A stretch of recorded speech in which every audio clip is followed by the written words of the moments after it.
요한복음 9장 24절에서 41절까지의 말씀을 함께 보겠습니다.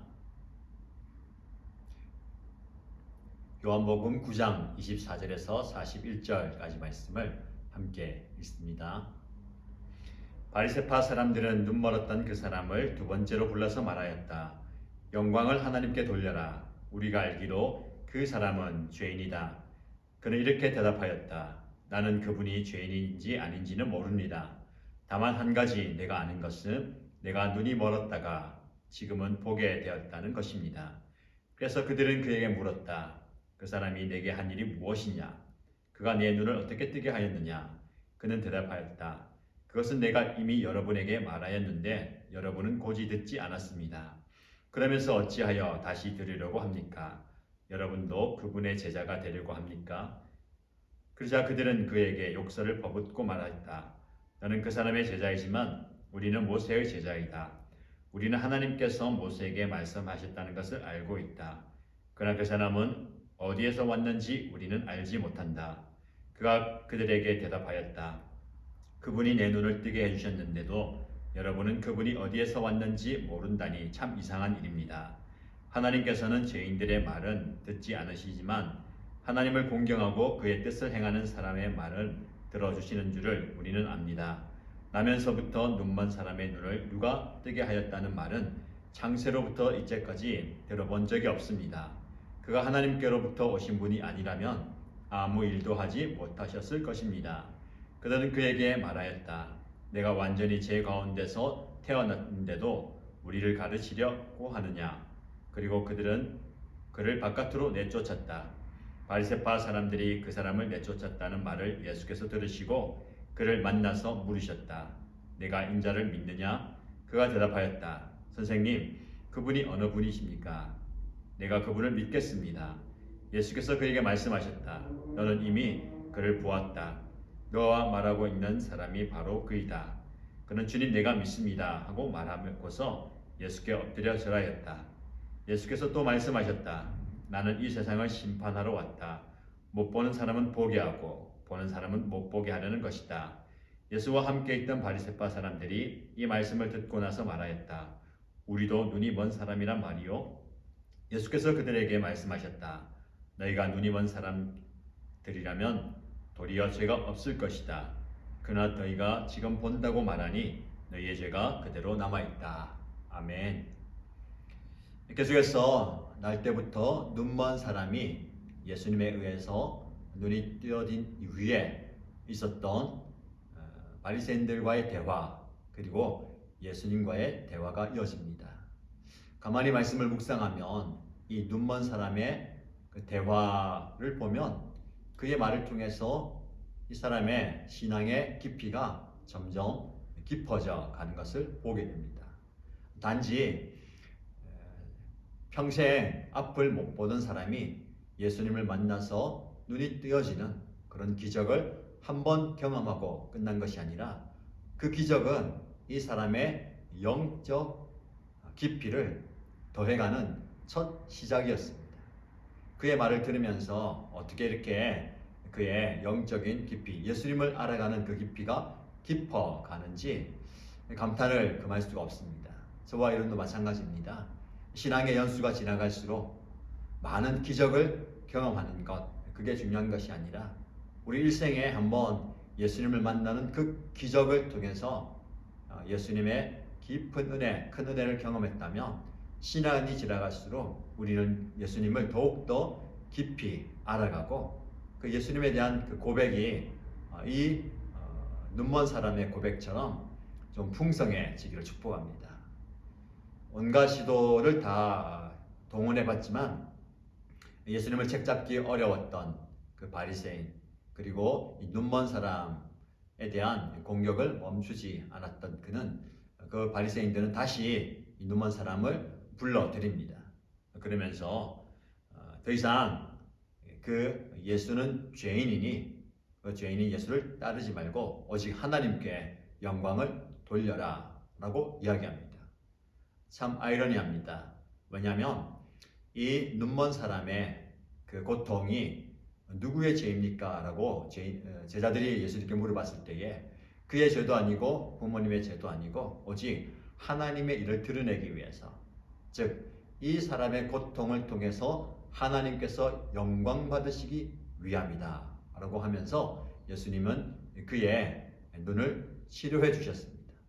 근데 이 유대인들은 예수님의 그 하신 일, 즉 하나님의 일을 드러내고 하나님께 영광이 되는 일을 드러냈음에도 불구하고 그 예수님을 배척하고 오히려 예수님은 제외하고 이 일은 하나님이 하신 일이다, 그래서 하나님께 영광을 돌리라 라고 이야기합니다. 교회 안에서 하나님의 영광을 위해서 한다라는 이 대전제 아래에 정말 이기적인 욕심과 욕망의 일들이 참 많이 있습니다.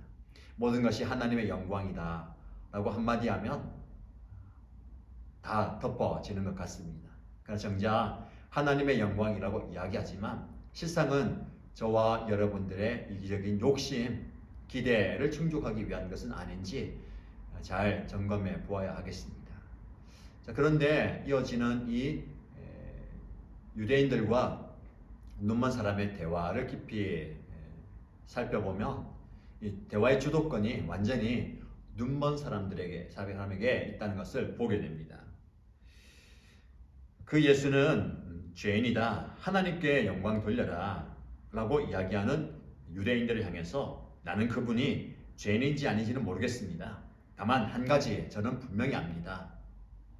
내가 눈이 멀었다가 전에는 앞을 못 보았지만 지금은 본다는 것입니다.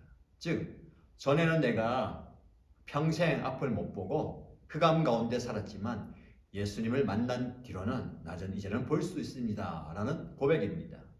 이것은 엄청난 고백입니다. 사실을 말하는 것이죠. 그러나 그 사실 안에 그의 믿음의 고백이 담겨 있습니다. 예수 믿는 사람은 이 눈먼 사람의 고백처럼 전에는 내가 이런 사람이었습니다. 그러나 내가 예수님을 만난 뒤에, 예수님을 믿은 뒤에 나는 이런 사람이 되었습니다 라고 고백할 수 있어야 됩니다. 여러분 어떻습니까? 여러분의 삶은 예수님을 만난 이후에 이 사람처럼 전에는 앞을 못 보았지만 지금을 보게 됩니다 라는 획기적인 엄청난 변화를 증가할 수 있습니까?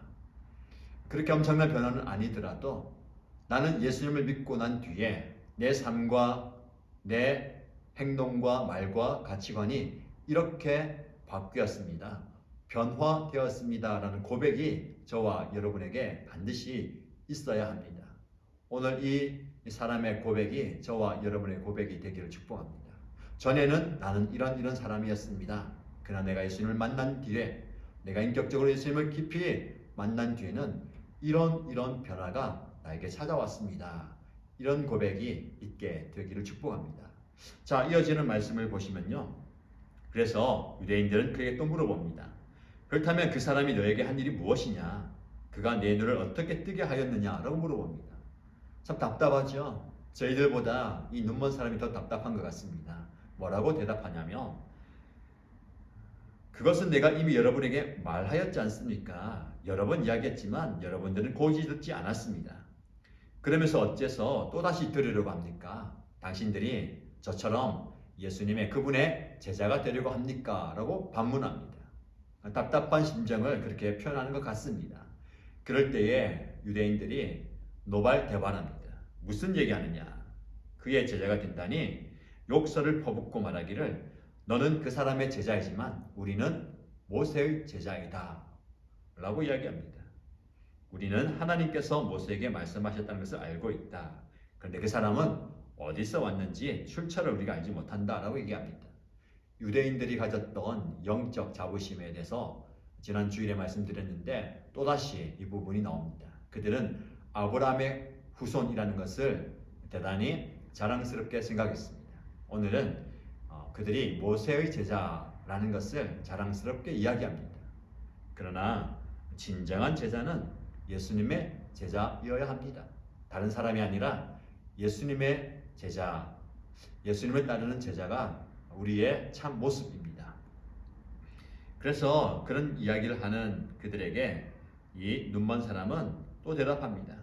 그분이 내 눈을 뜨게 해주셨는데도 여러분은 그분이 어디서 왔는지를 모른다니 참 이상한 일입니다. 하나님께서는 죄인들의 말은 듣지 않으시지만 하나님을 공경하고 그의 뜻을 행하는 사람의 말은 들어주시는 줄 우리는 압니다. 나면서부터 앞을 못 봤던 제가 눈을 뜨게 되었는데 이런 일을 행한다는 것은 제가 듣도 보지도 못했습니다. 그가 하나님께로부터 오신 분이 아니라면 이런 일을 어떻게 행할 수 있겠습니까? 엄청난 믿음의 고백을 하는 것이죠. 내가 경험해 보니, 내가 그분을 만나보니 그분은 하나님께서 보내신 메시아가 그리스도가 확실합니다 라는 고백입니다. 여러분, 모든 사람들이 외면하는, 꺼려하는 이 연약한 한 사람을 통해서 예수님의 존재에 대해서 증거하십니다. 이 사람은 예수님을 만남으로 육신의 눈이 뜨여졌을 뿐만 아니라 영의 눈이 뜨여졌습니다. 요한복음을 기록한 요한이 이 사람의 사건을 길게 이야기하는 이유가 여기에 있습니다.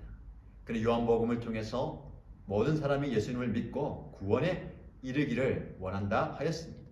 이 사람처럼 예수님을 만남으로 육신의 질병을 치료받는 것뿐만 아니라 영의 문제가 해결되고 그 구원자 되시는 예수님을 만남으로 하나님의 자녀, 예수님의 제자가 되는 그 자리에 오르게 되는 엄청난 영적 변화를 이 한 사람의 고백을 통해서 우리에게 증거하고 있습니다.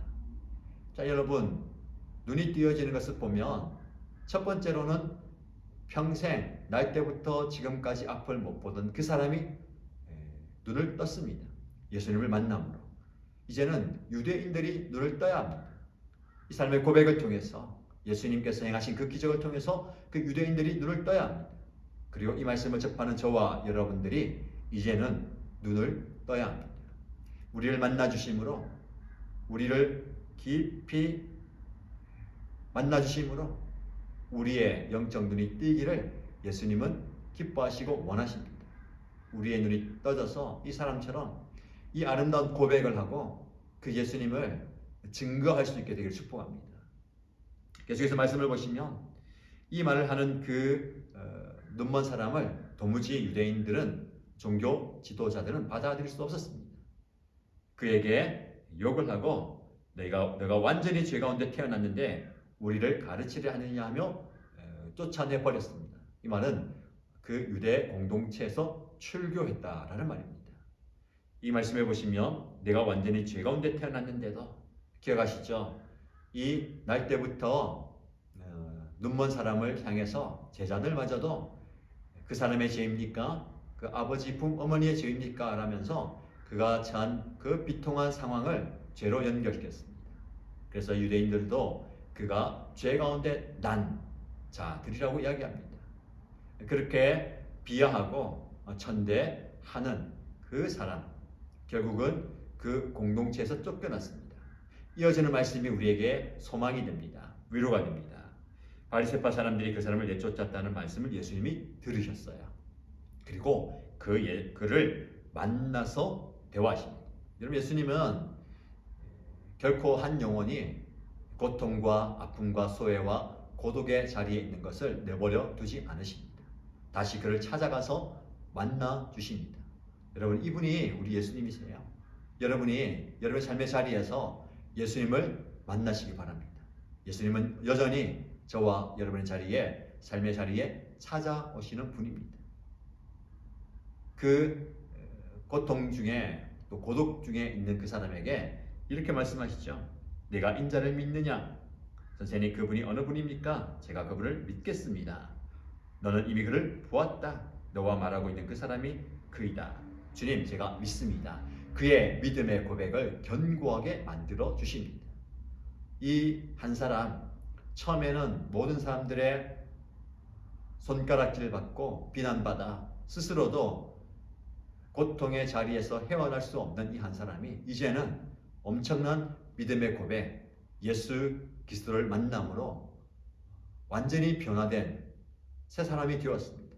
우리 예수님께서 이 땅에 오셔서 행하시고자 하는 일이 바로 이러한 새 창조의 역사입니다. 새 생명의 역사입니다. 주님이 가는 곳마다, 주님이 만나는 곳마다, 주님의 손길이 머무는 곳마다 이런 변화의 역사, 새 생명의 역사, 생명이 살아나는 기적이 나타났습니다. 저와 여러분의 삶에도 이런 기적이 나타나게 되기를 소원합니다.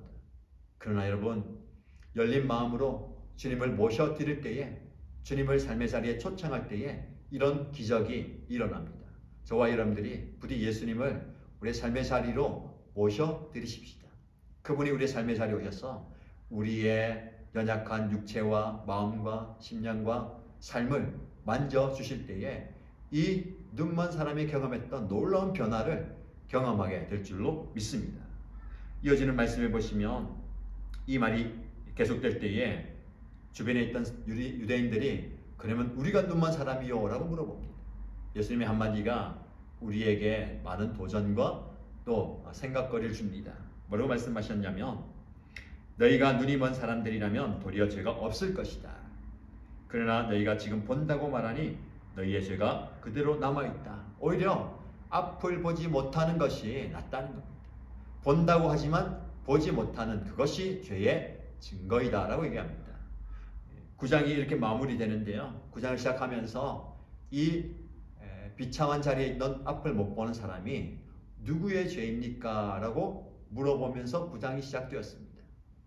그러면서 9장이 마무리되는 것은 앞을 보지 못하는 것이 죄가 아니라 앞을 보지 못하면서도 본다고 말하는 그 유대인들, 종교적인 관습과 자기의 선입견과 편견에 갇혀있는, 그래서 그 아픔에 있는 자리에 있는 그 사람을 보지 못하고 그 사람을 구원하는 생명을 살리는 예수님을 보지 못하는 그가 죄의 자리에 있다라고 말씀합니다. 저와 여러분이 주시는 교훈이 무엇입니까? 우리는 무엇을 보느냐? 참 중요합니다. 우리는 영의 눈이 열려서 우리와 함께 하시고 우리를 구원하시는 예수님을 보아야 합니다. 그리고 그분의 마음으로 이 평생 앞을 못 보았던 그 한 사람의 고통, 그 사람의 마음의 아픔을 볼 수 있어야 됩니다. 그리고 우리가 찾아가서 그 사람에게 손을 내미십시다. 예수님께서 손을 내미셔서 그의 눈을 만져주시고 다정하게 말씀하신 것처럼 또 고독의 자리에서 다시 찾아오셔서 그와 함께 대화하시면서 만남의 축복을 베푸신 것처럼 우리를 통해서 주님과 누군가가 만나는 그 만남의 기적, 변화의 기적이 일어나길 원합니다. 그 기적의 현장이 저와 여러분의 삶의 자리가 되길 바랍니다. 여러분의 가정에서, 여러분의 삶의 현장에서 이런 기적, 눈이 뜨이고 생명이 살아나는 그런 놀라운 역사가 일어나는 축복의 한 해가 되기를 예수님의 이름으로 기원합니다. 기도하겠습니다. 하나님 아버지 감사합니다. 요한복음 9장을 통해서 예수님을 만남으로 육신의 눈이 뜨여지고 영의 눈이 뜨여진 한 사람을 보게 됩니다. 단지 육신의 질병이 치유받는 것뿐만 아니라 그의 눈이 뜨여짐으로 그의 삶이 변화되고 그의 인격이 변화되고 그의 신앙이 변화된 것을 보게 됩니다. 이 한 사람의 고백이 우리 모든 성도들의 고백이 되게 하여 주옵소서.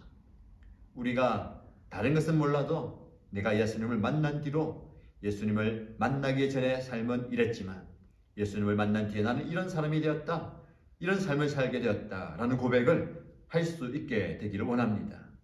그리고 우리 예수님께서 나의 삶 가운데 이렇게 놀라운 일을 행하셨다라는 것을 담대하게 두려워하지 않고 선포할 수 있는 그런 은혜가 있게 하여 주옵소서. 주님, 저희들은 주님의 손길이 필요합니다. 이 사람을 찾아오셔서 만나주시고 만져주시고 말씀해 주신 것처럼 우리에게 찾아와 주옵소서. 우리를 만나주시고 우리를 만져주시고 우리에게 말씀하여 주옵소서. 그래서 놀라운 회복의 기적이, 변화의 기적이, 주님과의 동행의 기적이 일어나게 하여 주옵소서. 그런 은혜를 주실 줄 믿고 살아계신 예수님의 이름으로 기도드립니다. 아멘.